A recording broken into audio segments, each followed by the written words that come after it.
Happy Thursday mga kapatid, ako po si Gerard de la Peña ng News 5 at nandito po tayo ngayon sa plate making facility ng Land Transportation Office dito po sa Diliman, Quezon City. So bakit po tayo nandito? Dahil ipapakita sa atin yung paggawa ng mga driver's license. Hindi pala, sorry.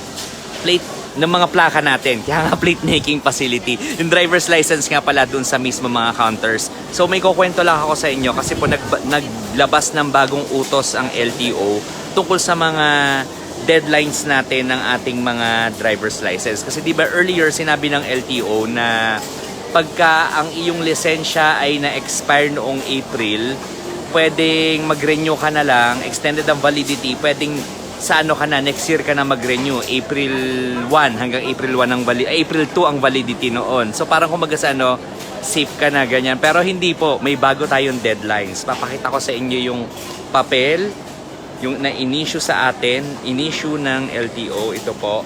So, mahirap basahin, malamang, diba? So, babasahin ko na lang sa inyo. Kung ang inyong driver's license ay nag-expire, teka, alam ko na, babalik ta rin ko tong camera.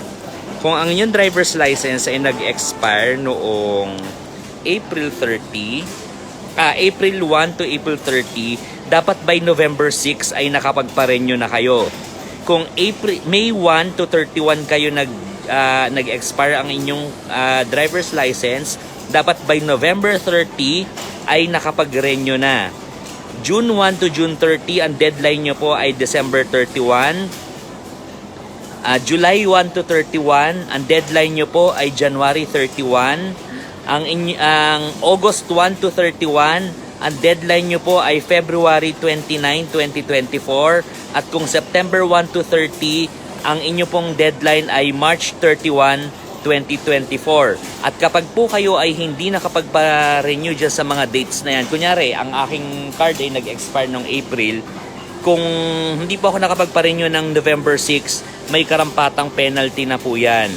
So, if I were you po, wag na tayo magpapetiks-petik sa ating renewal ng ating lisensya. At saka, isa nga pala po, kung kayo ay mag-a-apply ng lisensya ngayon, magre-renew ng lisensya ngayon, guess what? May mga cards na raw.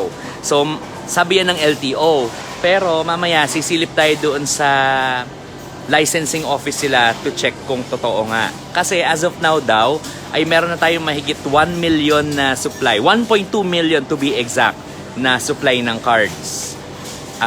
Para mapunan yung mga pangangailangan natin. So, kung kayo po ay pupunta ngayon, hindi na po papel ang lisensya nyo, makakuha na kayo ng card. Pero teka, sayang, ang ganda ng visuals ko dito. Ayan, nandito po tayo sa plate making facility ng LTO. So, ito po nakikita nyo ay para sa mga motorsiklo. Ayan. Bilisan. Ayan. Itong planta na ito, mga kapatid, ay kayang mag-produce ng 1 million plates a month. So, yun nga lang po, may nasira yatang machine na hindi gumagana. So, medyo under capacity tayo ngayon. Tapos, kung maaalala po ninyo, 13 million plates ang backlog po natin sa mga motorcycle plates. So, kung 1 million a month lang po tayo, tapos syempre, hindi naman puro motorcycle plates ang pinoproduce dito. Meron din ng pang-kotse. 'Di ba? So, ang ine-expect ng ng LTO by 2025 ay mawawala yung backlog na 'yan. So, yun yung target. Okay? Teka, tingnan natin yung ganap doon kasi nandito si chairman LTO chairman. So, ito po nakikita nyo, ito ay pang motorsiklo. Ayan, yung mas maliit na plaka. Ayan. So, dito yung lalagyan siya ng parang kulay itim. Sorry, ikot tayo. Ayan. Sayang wala yung robot. Sira yung mga robot natin na malalaki. Napaka-interesting nung itsura nung robot nila dito. Sira yata no?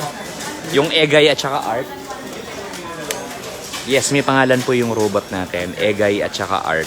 Alalahanin nyo si former Secretary Art Tugade at former LTO Chief Edgar Galvante.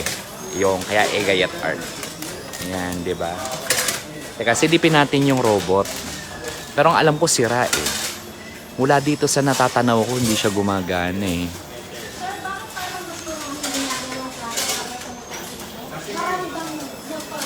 Hindi nga gumagana. Yan siya.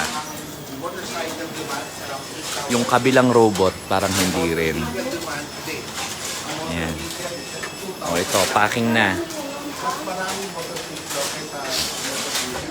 This year, ilang taas po nang bilang ng registration ng mga